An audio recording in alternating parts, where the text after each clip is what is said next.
Bueno, continuando con los mitos del rey Arturo, vamos a continuar con el libro de la isla de Avalón y los dioses antiguos.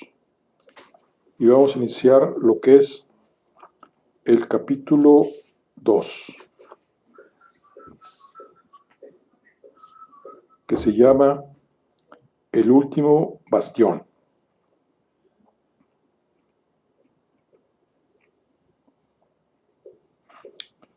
Bueno, iniciamos. El último bastión. Durante la era de los viajes, la diosa Danu había señalado 4 lugares en Sir Na-Nog, donde sus hijos, los Tuatha de Damán, podrían prosperar y desarrollarse. Estos asentamientos se convertirían con el tiempo en las ciudades más importantes de aquel reino. Glorias, la más septentrional, había sido exuberante y munífica, pero también la más maltratada por el destino, por su cercanía a la frontera con el reino de los Fomori. Al oeste se hallaba Falías, donde la tierra se encontraba con el mar y las noches eran templadas. Ahí, entre las arenas y los acantilados de piedra blanca, los Tuatha habían aprendido a respetar y honrar al mar, el mayor don de Danu. Aquel era el hogar de Dalja, al que sabía que ya nunca podría volver. Al este, emergiendo del gran bosque, estaba Murias, bella como las flores y fuerte como el roble del mundo, del que había nacido la vida y que se alzaba en lo profundo del bosque. Aquella era la ciudad más antigua y la que todos los Tuatha llevaban de algún modo en el corazón. Y finalmente estaba Finías, construida entre las agrestes montañas del sur, donde había que luchar por cada cosecha, pero donde abundaban los metales y las gemas que hacían posible la artesanía. Dalja se sentía siempre pequeña al contemplar las impresionantes murallas y los grandes relieves tallados en las montañas que rodeaban la gran capital del sur. La ciudad de Finías conservaba todavía buena parte de la áspera belleza que la había distinguido antes de la ocupación de los Fomori. Se mostraba a la vista con una belleza serena y atemporal, sobria y magnífica, extraída de la roca con el mismo cuidado con el que un experto jardinero daría forma a la madera sin dañar el árbol.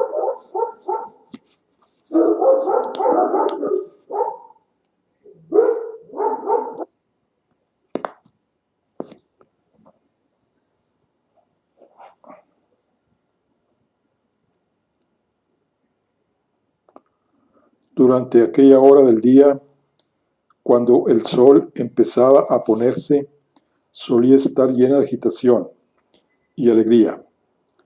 Las calles bullendo de gentes que regresaban caminando a sus hogares para compartir la última comida de la jornada con los suyos.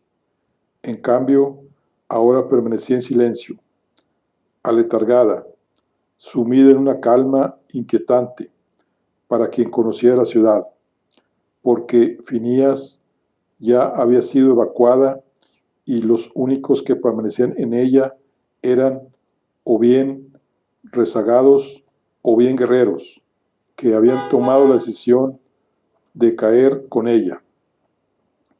Solo la plaza central seguía siendo un hervidero, en este caso de tendales y soldados aguardando instrucciones, sentados ante hogueras o preparando sus armas. Cuando llegaron ahí, Dalha y Ezra echaron un vistazo al campamento. En lugar de ocupar los antiguos salones de piedra, el rey Nuada había mandado a su hueste que acampara ahí mismo. Se trataba de un gesto de no poca relevancia, pues manifestaba que no pretendía imponerse al consejo de los druidas, sino que obedecía al mandato debido para los monarcas de los Tuatha. Nuada había reunido en Phineas a tantos guerreros y druidas como había podido. No daba la impresión de que tuviera un gran ardid en mente, sino algo muy sencillo. Pretendía convencer a los Fomori de que en aquella ciudad se escondían los últimos resistentes Tuatha y que allí tendría lugar la batalla final. De ese modo desviaría su atención del lugar donde verdaderamente se estaba reuniendo el grueso de las fuerzas y de la población para partir en busca de algún refugio. El pueblo de los Tuatha se concentraba en realidad en el remoto valle de Amach. Sin embargo, el precio de aquella decisión había sido muy alto. Escatach, la mayor y más poderosa guerrera del ejército de los Tuatha, había decidido quedarse atrás para proteger la huida de su gente hacia el valle, frenando a los Fomori y dirigiendo a los que huían hacia el lugar correcto. No confiaba en conseguir victoria alguna, pues sabía que no había poder en Tir Nanog que pudiera permitirles alcanzarla, pero sí pretendía salvar cuantas vidas pudiera. Por ese motivo, la aflicción del antiguo rey era aún mayor, pues no solo tenía que prescindir de su mejor general, sino también de la compañera que le prestaba consejo y sostén en aquellos terribles momentos. La incontenible Escatach era su esposa. Al frente de sus tropas había asegurado que lograrían volver, pero tras las últimas noticias que habían llegado sobre el avance de los Fomori, unas tinieblas ominosas afligían los corazones de los Tuatha, y entre ellos el de su esposo. Ezra indicó a Dalha que descansase junto a una hoguera mientras ella iba a informar al rey. A Dalha aún le flaqueaban las piernas, pero no necesitaba cuidado alguno. Ezra confundía el instante de contemplación que había experimentado con el profundo malestar que solía seguir a quienes no estaban acostumbrados a viajar de aquel modo. No le importó. Sin duda le beneficiaría un descanso. Se sentó delante del fuego, haciéndose un lugar entre algunos soldados que la saludaron apenas con un movimiento de la cabeza, y se desprendió de la capa y las botas de piel. Alguien le pasó un odre de agua fresca sin decir palabra alguna. Ella lo aceptó en silencio. Cuando aún no había tenido siquiera tiempo de echar un trago, un temblor sacudió la tierra bajo sus pies. Si bien fue muy leve, logró agitar las llamas de una forma perceptible. Ninguno de los presentes alzó la mirada, cada cual ensimismado en la danza de las llamas, pero todos sabían lo que aquel trepidar significaba. Los Fomori se acercaban inexorablemente, inundando Tir na Nog con su oscuridad como una marea. Era demasiado tarde para luchar. Lo único que podían hacer era confiar en el último ardid de Nuada, confiar en que su rey podría llevarlos hasta un nuevo mundo, donde estarían por completo fuera del alcance del enemigo. Según aseguraba, cualquier otro camino, cualquier otra elección condenaría a su pueblo. A Adalja le pareció que el color encarnado de las llamas se oscurecía hasta formar una silueta de cortos cabellos negros en la que no tardó en reconocerse.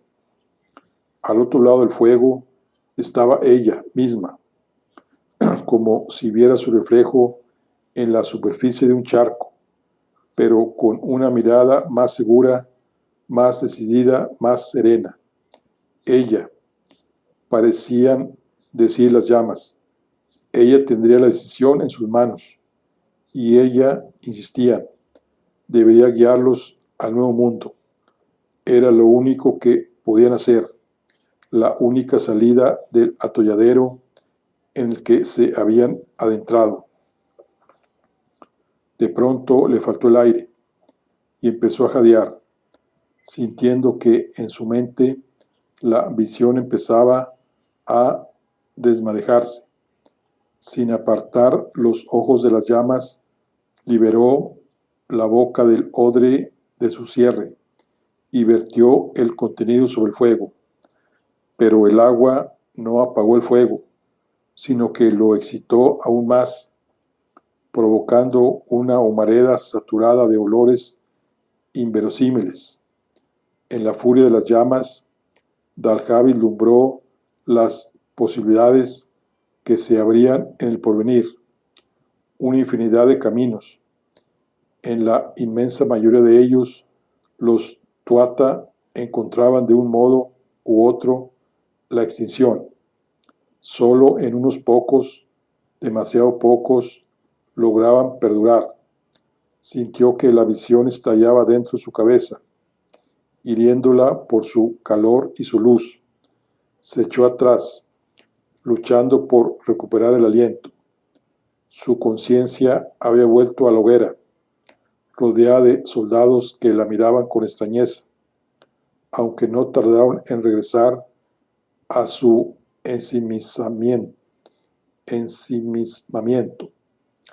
En el campamento, todo el mundo parecía demasiado ocupado en prepararse para la batalla, o demasiado metido en su angustia para prestar atención a lo que hacía una druidesa junto al fuego. ¿Qué había sido todo aquello?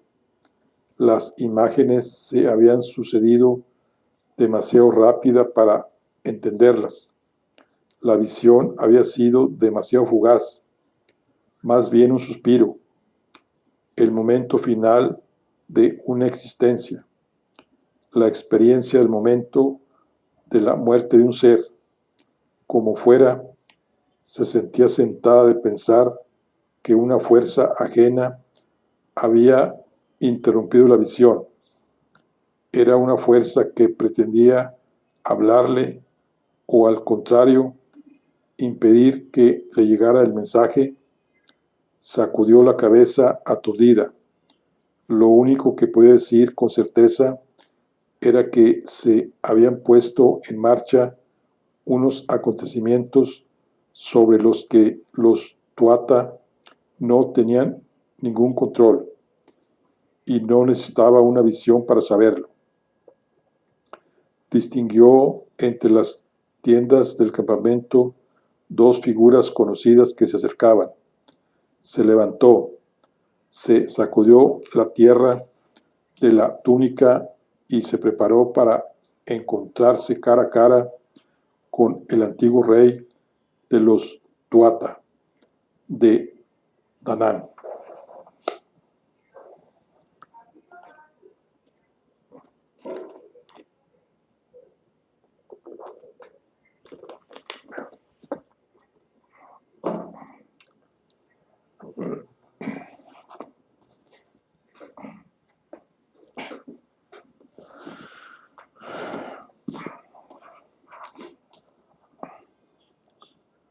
La majestuosa presencia del rey Nuada siempre le resultaba imponente a Adalja. No importaba que se cubriera meramente con el más sencillo peto de cuero, sin más adorno que una cinta trenzada para sujetar sus salvajes cabellos, rojos como el sol durante el atardecer. Era imposible apartar la mirada de sus anchas espaldas y de sus ojos, pero sobre todo de su brazo. Lo había perdido en la guerra, pero el sanador Dian Chetz se lo sustituyó por un brazo de plata, animado por magia muy poderosa. Por eso lo habían apodado Airge Adalaj, el del brazo plateado. Más tarde, cuando el rey volvió de su exilio para organizar la rebelión contra los Fomori, volvía a tener el brazo de carne y hueso, gracias a las artes del hijo de Dian Chetz, pero se lo había tatuado con los mismos ornamentos espirales con que había estado grabado la plata. Era imposible no sobrecogerse al observar esos tatuajes ahora, porque contenían la memoria de sus días de luz y de su caída en la oscuridad. La antigua ley establecía que los Tuatá no debían permitir que su rey estuviera mermado. Así lo había decidido Tanú, para que sus hijos pudieran librarse del yugo de un rey débil. Cuando Nuada perdió el brazo, muchos druidas exigieron que se aplicara la ley sin desviarse un ápice de ella.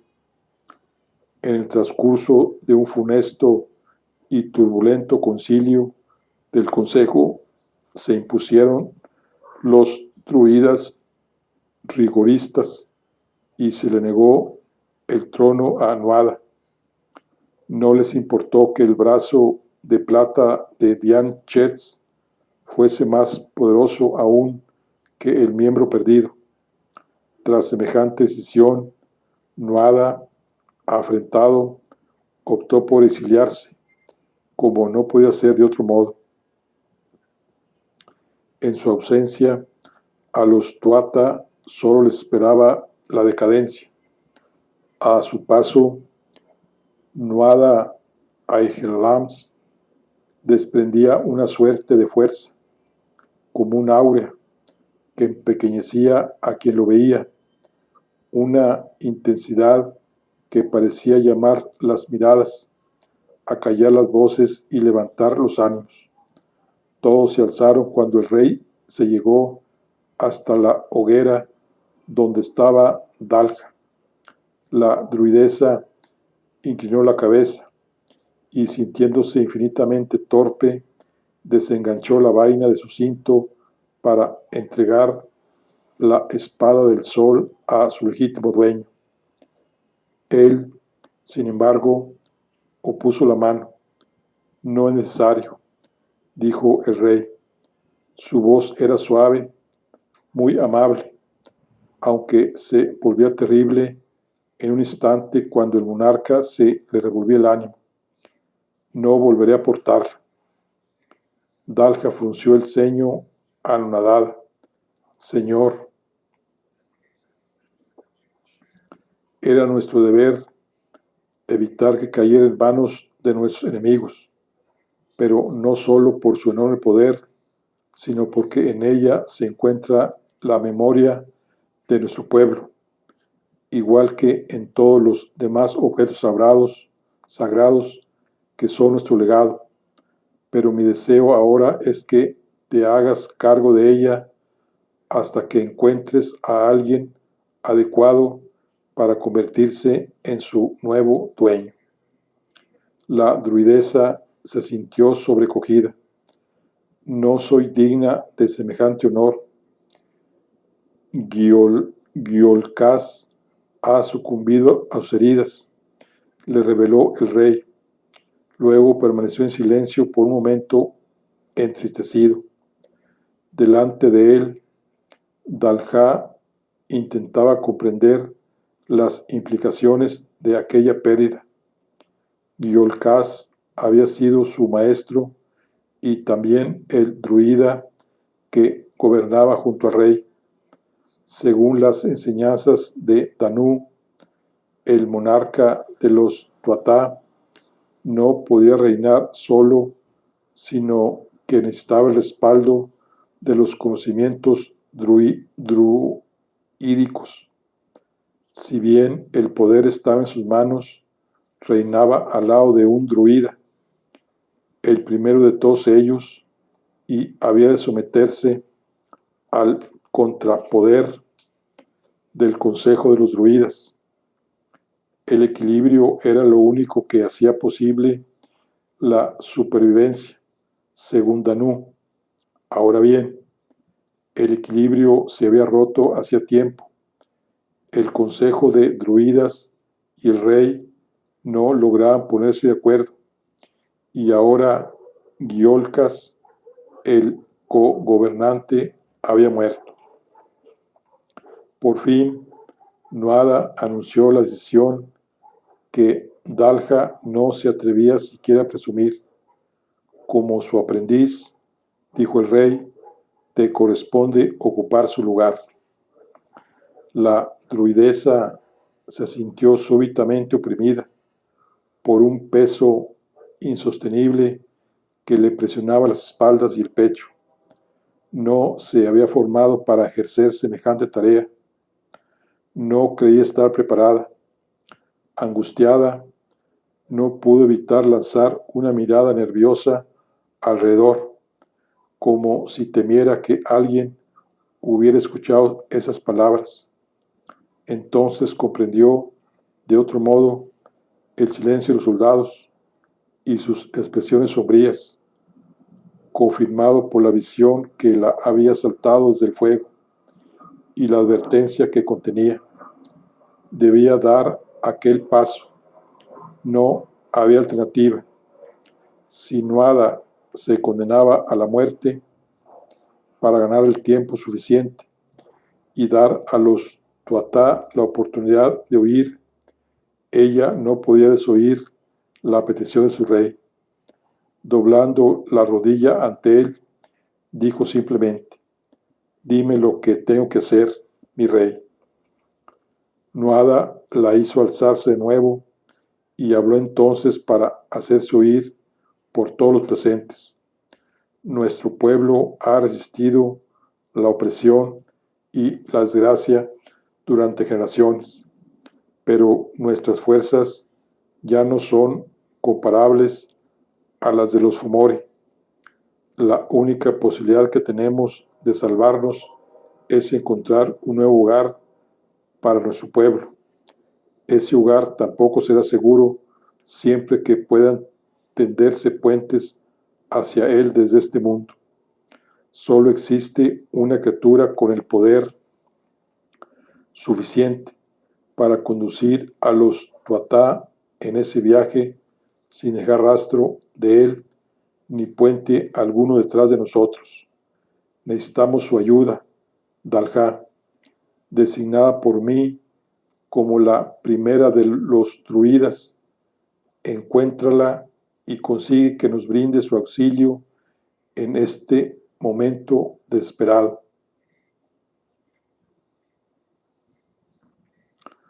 Ante esa declaración, Dalha perdió el color del rostro. Sabía perfectamente a qué criatura se refería Nuadá. Todo lo sabía. Lo veía ella en el terror de sus miradas.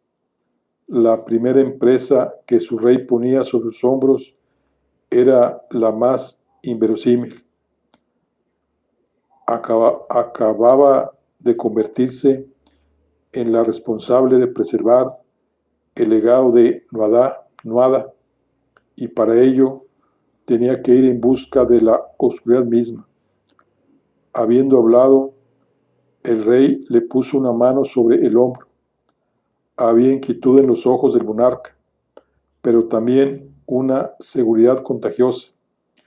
Confío en ti, decía su mirada.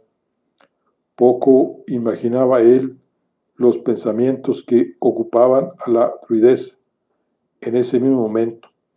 Danu, gran madre, ¿qué es lo que he hecho?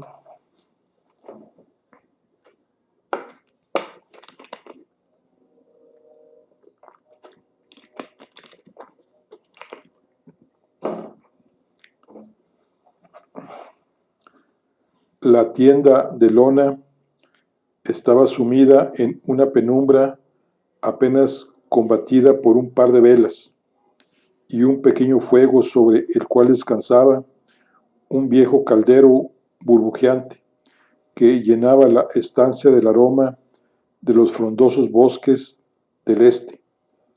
Inclinada sobre él, una figura anciana y venerable lo removía con cuidado.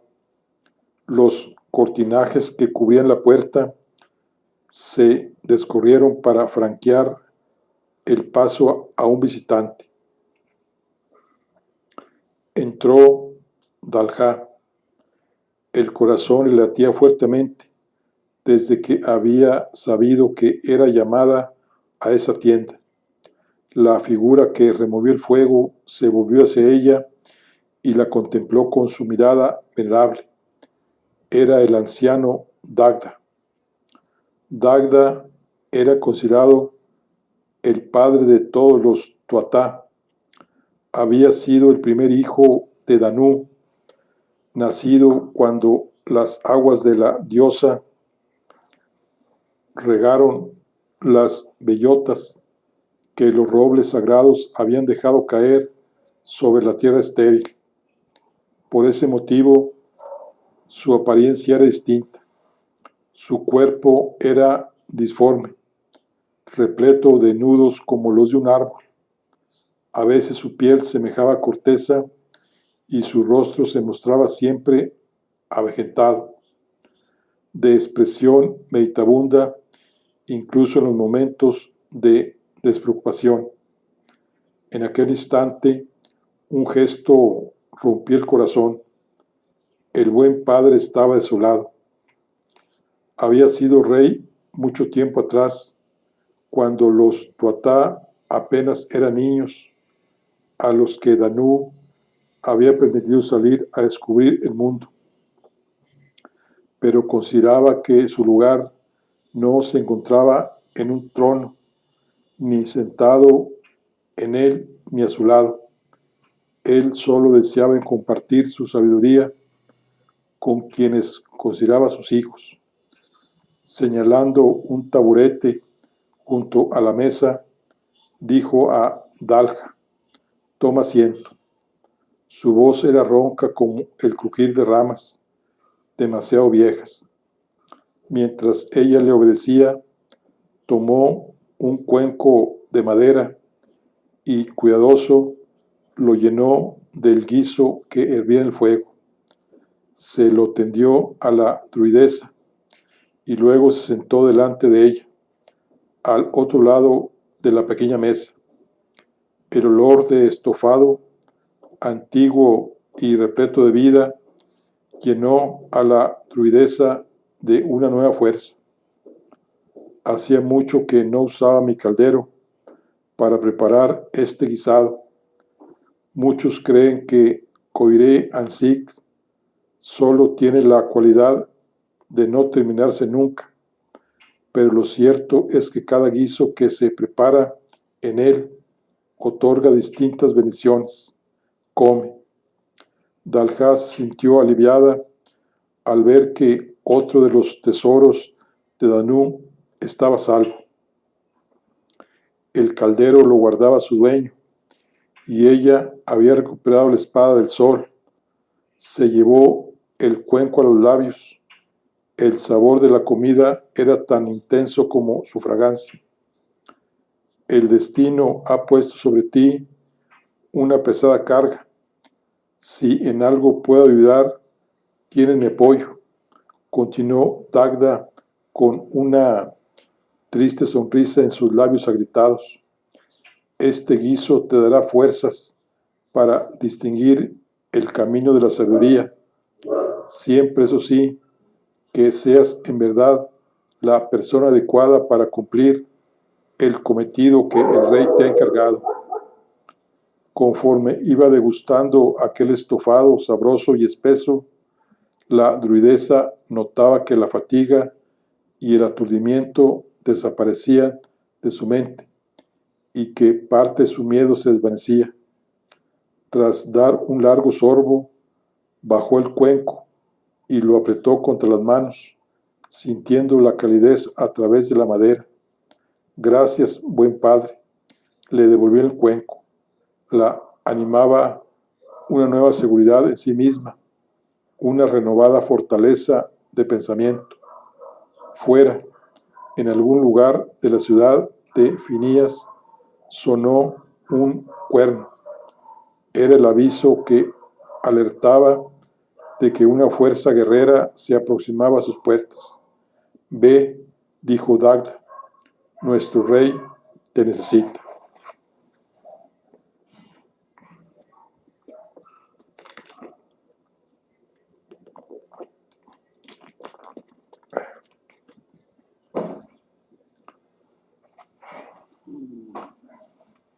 El camino a Finías, el terreno se había ido elevando durante las últimas horas y el viento del sur, cada vez más frío, arrastraba ya el polvo rojizo propio de aquella región.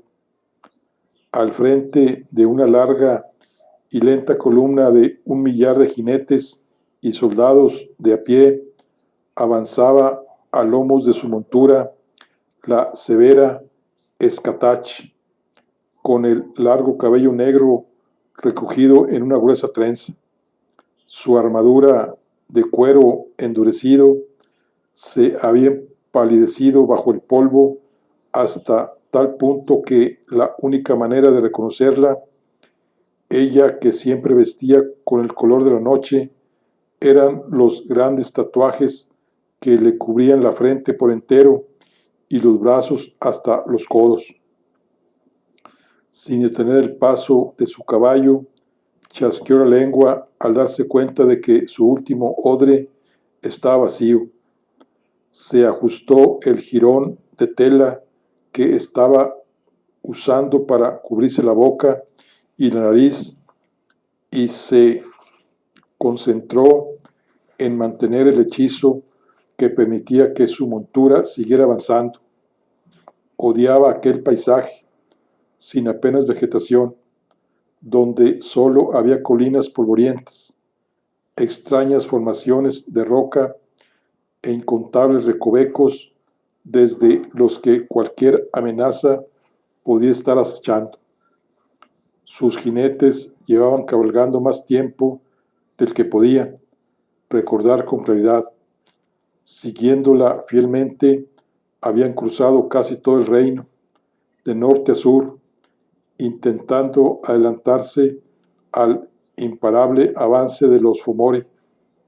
Lo ocurrido en la frontera no había sido una batalla, sino una carnicería.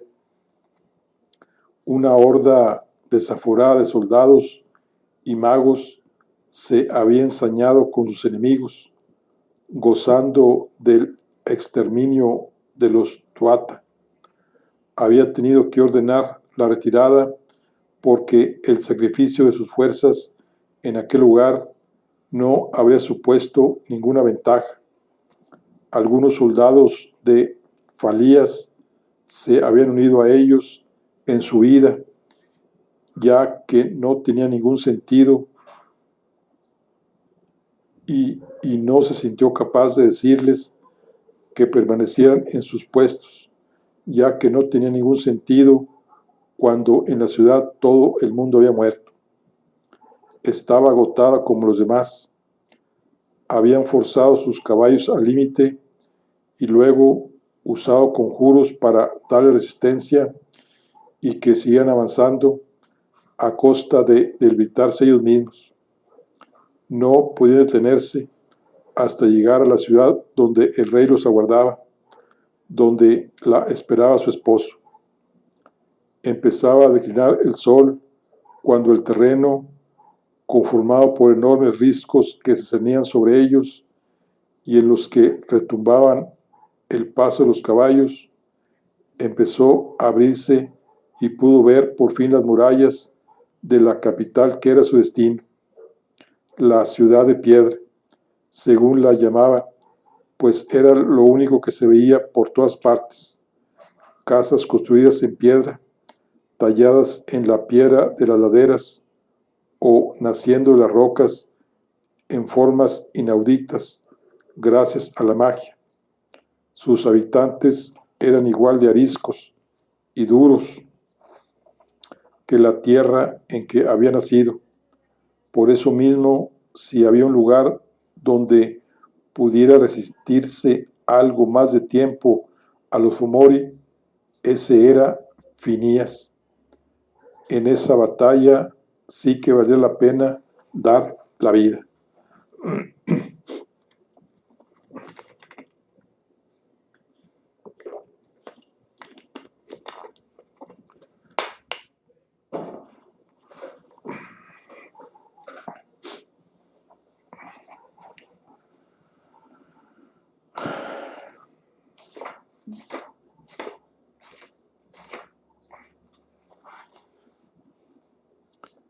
Siguiendo la llamada del cuerno, Talha se reunió con el rey, Nuada, ante las grandes puertas de piedra y hierro de la ciudad. Una muchedumbre expectante lo rodeaba. El monarca alzó las manos mientras pronunciaba una tras otra las palabras de poder que ordenaban a los antiguos mecanismos que se pusieran en marcha y abrieran las dos hojas. El sol se había ocultado ya entre las montañas, y en la luz del crepúsculo el rey y la druidesa distinguieron que un grupo de jinetes se acercaba al trote por el polvoriento camino que salía de las colinas cercanas para adentrarse en las llanuras del centro de Tir Na Nog. Dalha contempló cómo la columna de soldados que encabezaba Escatach atravesaba las puertas e iba entrando. Muchos de los presentes acudieron a asistir a los recién llegados, a darles agua y alimento, y a cuidar de los heridos. Estaban agotados y hambrientos. La druidesa, fiel a su naturaleza, hizo ademán de unirse a los que ayudaban, pero Nuada la acogió con discreción del brazo y la retuvo. Aguarda, ahora tienes otras labores, dijo el rey. La ruda Escatach había descabalgado y ya se llegaba hacia ellos, acompañada por un soldado que llevaba los colores y emblemas de Falias. La guerrera era una presencia intimidante de un modo distinto que Nuada. En él había poder, una autoridad que daba fuerza a sus gestos y sus palabras. En ella no se escondía nada. La fuerza y la violencia estaban dibujados en su cuerpo, tanto en el gesto salvaje, la mirada penetrante y el paso seguro como en las cicatrices y los tatuajes que cubrían su piel. Sin cruzar palabra, los esposos se miraron intensamente, conteniendo el impulso de abrazarse durante un momento en el que nadie osó abrir la boca. Luego, ella lo saludó como un jefe lo haría con su rey. Falías ha caído. En la voz de Escatach bullían emociones que apenas podía reprimir. Se contemplaron en el más profundo de los silencios, los dos graves y tristes a un tiempo. Dalha tragó saliva al verlos tan afligidos. Era inevitable, dijo el rey. Con todo, habéis salvado más vidas de lo que cabía imaginar. Su esposa bajó la mirada diciendo: ordené la retirada. Se sentía avergonzada por ello. A nadie le escapaba que huir del campo de batalla se pagaba con la muerte. Tal vez ella confesaba por eso, porque deseaba la muerte antes que atestiguar la perdición de su gente. Todo estaba perdido, y los tuatá se veían obligados a una huida indigna, tal vez imposible.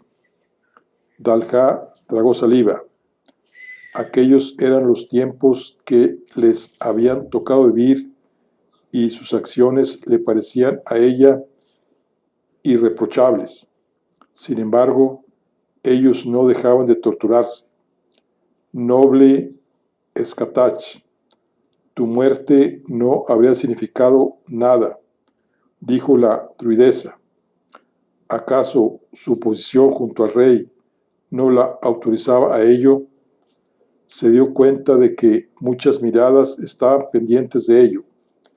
Era necesario que tú, huestes, volviera aquí, como alta druidesa del consejo y del rey Nuada. Dictamino que no sería justo ni honroso amonestarte por tus acciones. Por un momento nadie dijo nada, y Dalha temió haberse propasado. No tenía más autoridad que la que los demás quisieran darle, pero cuando Escatach se arrodilló ante ella, comprendió de súbito la naturaleza del poder. Es algo que el otro se otorga. Escatach proclamó entonces: lucharé aquí bajo las órdenes del rey hasta que caiga bajo el acero del enemigo, y con la ayuda de Danu me haré merecedor de volver a nacer. El rey acepta el ofrecimiento. Terminó Nuada la fórmula tradicional que usaba druida y rey conjuntamente durante los juicios más importantes. El rey y la jefa guerrera miraban a Dalha agradecidos.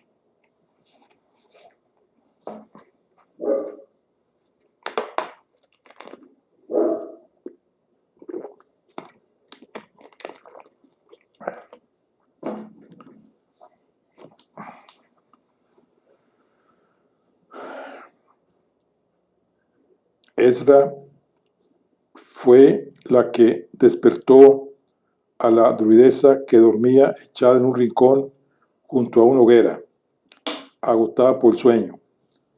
Aunque la noche ya había empezado a romperse, a Dalha le pareció que apenas había llegado a dormir.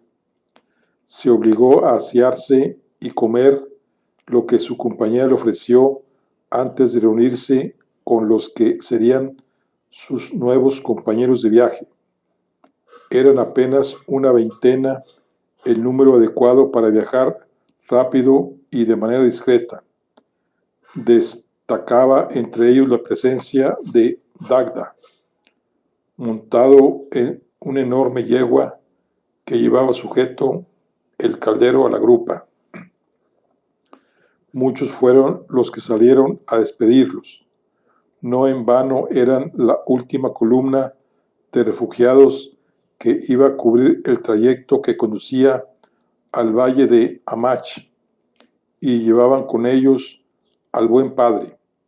Los demás se quedarían atrás para contener a los Fomori, con el rey y su jefa guerrera al frente. En su despedida no hubo lugar para las promesas del reencuentro. Sabían que no volverían a verse hasta que Danu decidiera que había llegado el momento de que renacieran. Y nadie, ni siquiera Dagda, conocía los designios de la madre de todos, ni siquiera si los exiliados lograrían cruzar las brumas entre los mundos. Dalha oyó que muchos soldados dirigían desgarradoras peticiones a los que partían para que cuidaran de sus familias o transmitieran sus últimas palabras. Un gran número de druidas quedaban también atrás. Lucharían hasta el último aliento para que el enemigo pagara carne su conquista. La druidesa se sentía sobrecogida viendo pasar los rostros de los que quedaban atrás frente a la muerte para que otros tuvieran una oportunidad de sobrevivir. Ella, que sabía tantas palabras, no conocía ninguna para honrar esa suerte de coraje, un sacrificio inefable, una generosidad sin medida, y de ella dependía que su inmolación valiera la pena.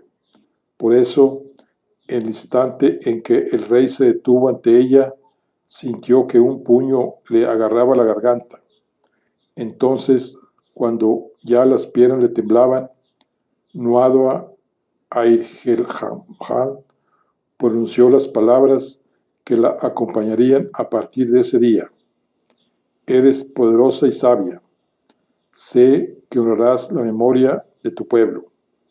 Luego ordenó que montaran todos los que formaban la columna y que se pusieran en camino. Sin más ceremonia, las gigantescas puertas de Finías se abrieron ante ellos y después se cerraron a sus espaldas, con Dalha y Ezra entre los últimos refugiados que huían de Tir Na No. La jornada transcurrió con una monotonía que parecía inconcebible. La guerra quedaba cada vez más lejos y se concentraría en Finias. El camino era largo y el paisaje melancólico. Nadie tenía ganas de compartir conversación o canciones. Los viajeros se sentían derrotados, aunque su marcha fuera la única esperanza que le quedaba a su gente. Viajaron hacia el sur, adentrándose en el laberinto de cayones y senderos que se extendía entre las montañas. Su objetivo se encontraba a los pies de la gran meseta helada que los Tuatha consideraban el fin de su tierra. Envueltos en pesadas pieles como única protección contra el viento de las montañas, cabalgaron todo el día sin hacer ninguna pausa. Al caer la noche, por fin, se detuvieron y montaron un pequeño campamento. Se arrimaron unos a otros encima de mantas al cobijo de un saliente, usando las monturas como rompevientos, puesto que no osaban encender fuego para ahuyentar el frío. Dalha estaba a punto de quedarse dormida cuando un resplandor parpadeante rompió la noche sobre el horizonte, hacia el norte. Algunos se levantaron mirando en su dirección. Poco después, la tierra empezó a temblar de manera casi rítmica. Dalha se quitó un guante y puso la mano desnuda sobre la piedra, como la piel de un tambor. Las montañas se sacudían al ritmo que, muy lejos de ahí, marcaban los colosos de los Fomori en sus intentos de derrumbar las murallas de Finías. Nuada llevaba tiempo preparando la ciudad para convertirla en el último bastión. Había reforzado los muros y excavado una red de canales para que la magia de los druidas pudiera erigir un escudo a su alrededor. Pronto descubrirían los Fomori lo que la magia y el acero de los Tuatha de Danann eran capaces de hacer. Con todo, los refugiados no podían más que imaginar a sus protectores siendo masacrados por los monstruos de sus enemigos. Muchos, sintiéndose desgarrados, apartaron los ojos del horizonte, que se teñía de colores extraños, el choque de las magias enfrentadas. Ya nadie en el campamento dormía, sino que todos estaban agitados, cuando no con el alma rota. No tenemos dónde ir, decían unos. Existe ese lugar que nos han prometido. ¿Dónde está? ¿Alguien lo conoce? Se murmuraba. Tir Na No es nuestro lugar. Si lo perdemos, no nos queda nada.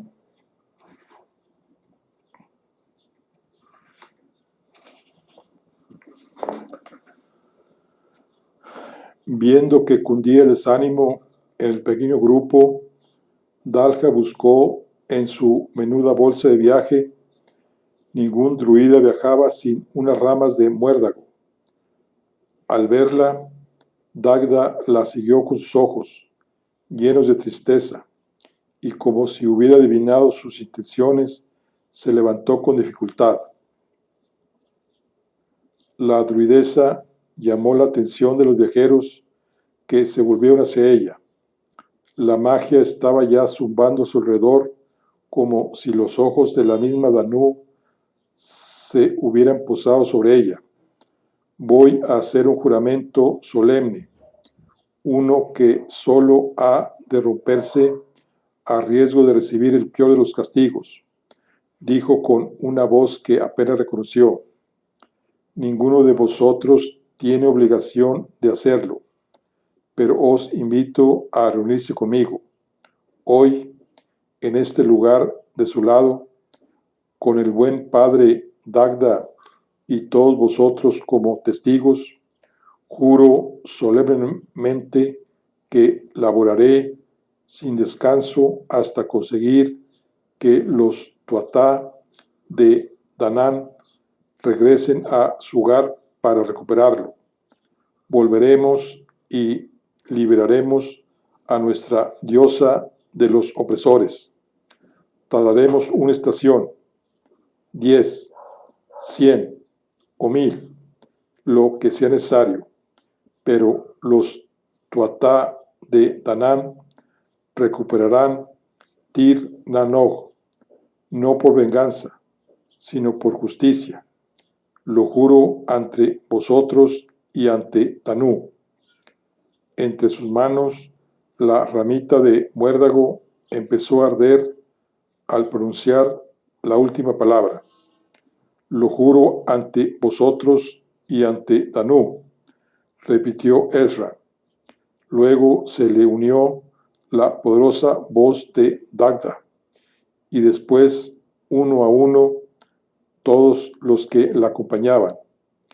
La magia los ataba y al mismo tiempo, con el juramento, los hacía más fuertes.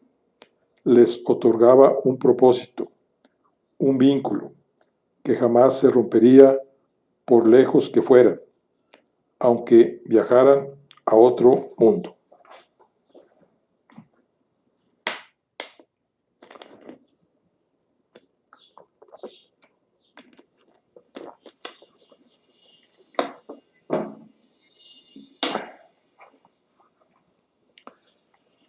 Ninguno durmió en lo que quedaba de la noche.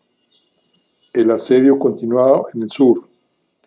Phineas resistía contra el enorme poder del ejército de los Fomori. Partieron con las primeras luces del amanecer, apretando el paso tanto como osaban en aquellos caminos pedregosos.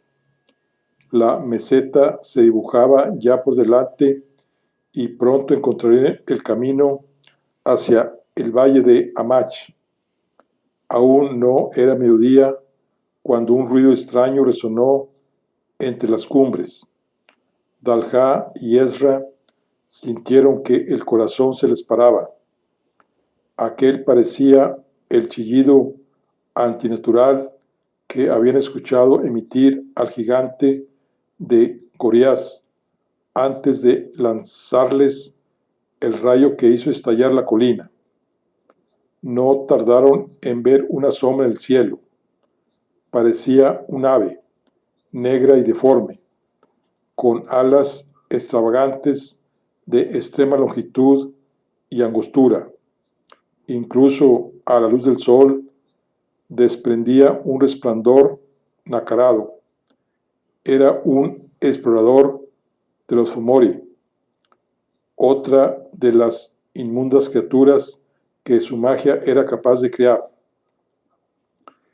Ezra vio que Dalha sacaba a Claydeham Soluis de la envoltura, donde la tenía guardada, pendiendo al lado de la montura.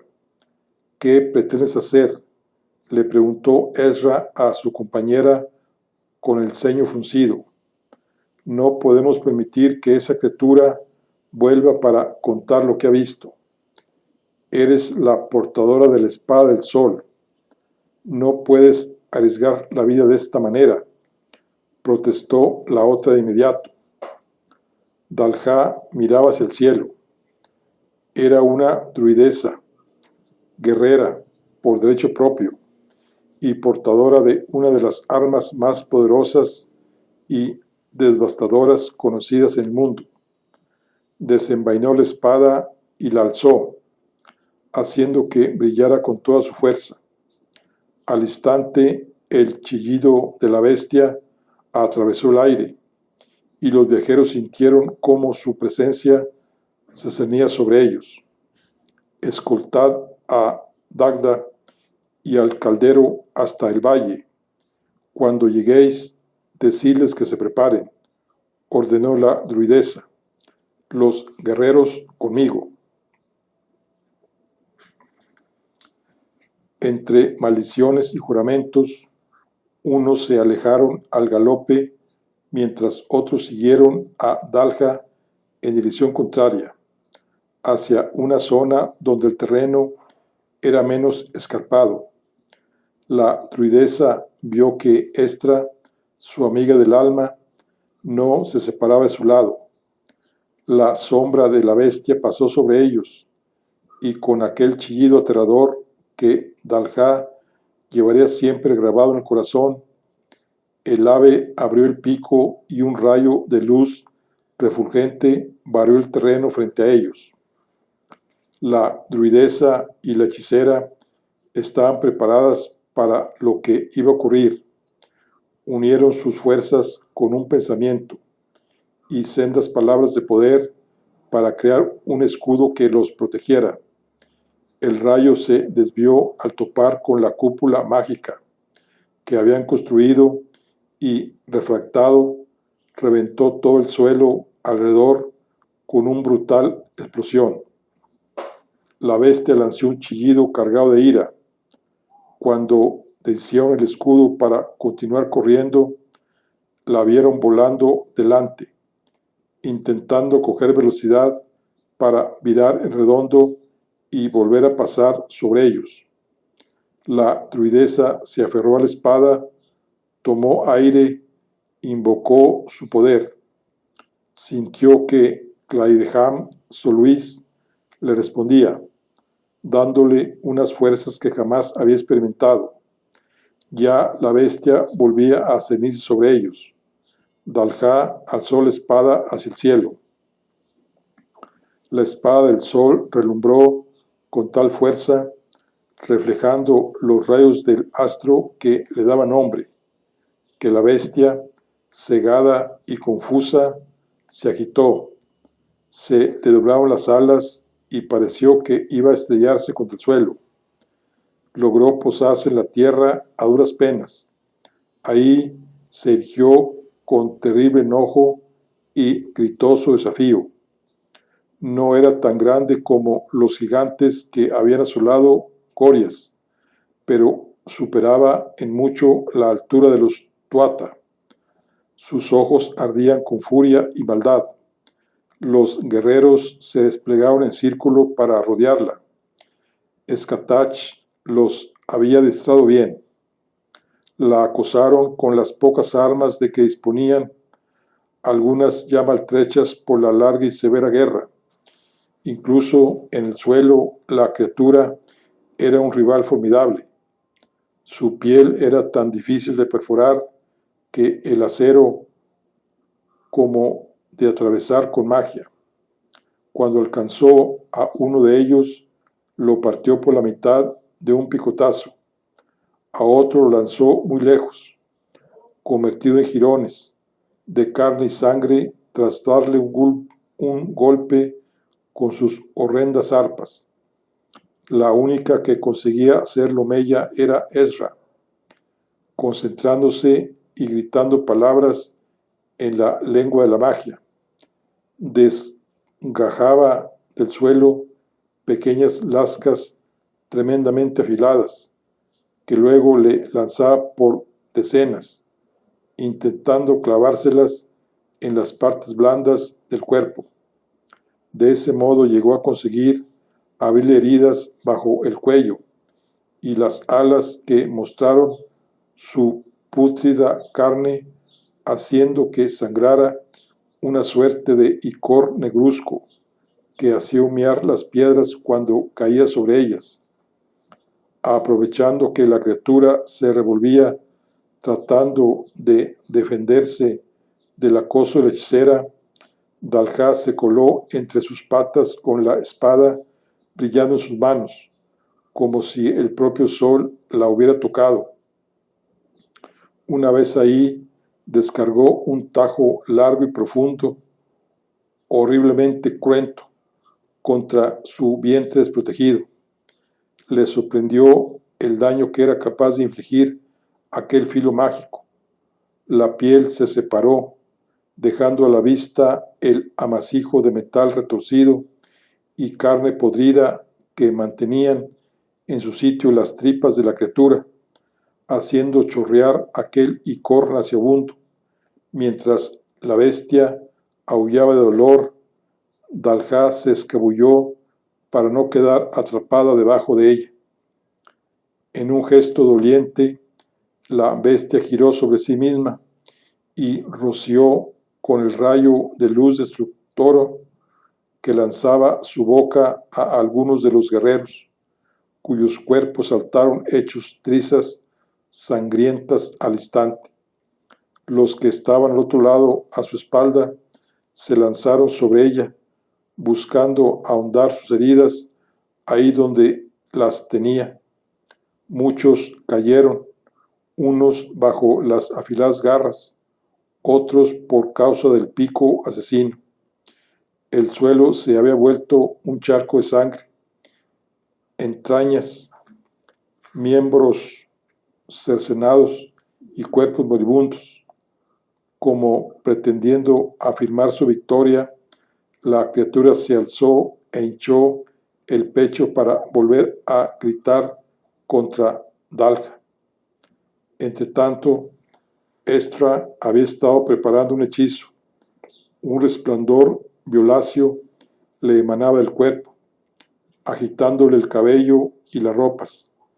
Diciendo unas palabras antiguas cada vez más fuertes, bramó la última de ellas, mientras descargaba la palma contra el suelo. Su golpe provocó una grieta que corrió por la montaña hasta llegar bajo los pies de la criatura, donde el suelo se resquebrajó como por obra de un terremoto. De las entrañas de la tierra emergió un chorro de fuego tan denso y tan compacto que parecía metal líquido. La bestia, de súbito abrasada, no fue capaz siquiera de lanzar otro chillido. agonizante, se volvió hacia la hechicera y descargó un rayo sobre ella. Se produjo un estallido cegador que lanzó a Dalja por los aires. Luego, al dar con sus huesos en el suelo, por un instante la druidesa perdió el aliento. Cuando logró que sus pulmones volvieran a tomar aire, se incorporó y vio que solo un amasijo de metal carbonizado quedaba de aquella criatura. Más allá, Ezra se hallaba en el suelo. Dalja corrió hacia ella, con el corazón en un puño. Según se acercaba, su esperanza se fue desvaneciendo. Cada paso que daba hacia su amiga era una daga que se le clavaba en el pecho. El rayo de luz la había alcanzado de lleno. Su cuerpo se pudría a ojos vistas. Llegando a ella, se arrodilló a su lado y trató de cogerle la mano. Estaba helada e inerte. Solo sus ojos mantenían algo de vida. Lo siento, exclamó, con las lágrimas corriéndole por el rostro. Se sentía culpable del desastre. ¿Cómo había sido tan estúpida de pretender luchar contra aquel monstruo de los cielos? La voz de Ezra susurró palabras incomprensibles. Sus labios se estaban agrietando y sus ojos se empañaban como los de una anciana. Dalja no oía lo que le decía. Acercó su rostro al de ella, deshecha en suspiros. La hechicera, que era su amiga del alma, susurró las últimas palabras. Has hecho lo correcto. La druidesa permaneció al lado de su compañera mientras la vida se desvanecía en sus ojos.